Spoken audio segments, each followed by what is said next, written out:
ছাদ বাগানে আবারও 4টি লাউ রেডি হয়ে গিয়েছে। এর আগে আমি 14টি লাউ কিন্তু তুলে নিয়েছি।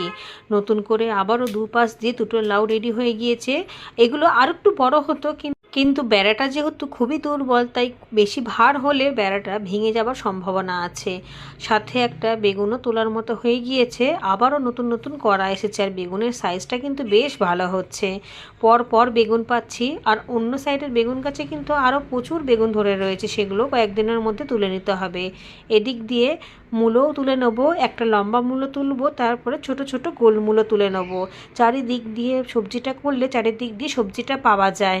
দুদিন পর পরই সবজি তুলে নিয়ে যাচ্ছি, কারণ সবজিগুলো সব রেডি হয়ে যাচ্ছে। সবজি গাছের প্রথমে একটু পরিশ্রম লাগে বেড বানাতে, তারপরে আর তেমন কোনো পরিশ্রম নেই। শুধু অল্প অল্প জল, অল্প অল্প খাবার দিলেই কিন্তু সুন্দরভাবে সবজিগুলো পাওয়া যায়। এদিকে গ্রো ব্যাগের মূলগুলো কিন্তু নাবতে শুরু করে দিয়েছে। কয়েকদিনের মধ্যে এগুলো তোলার মতো অবস্থা।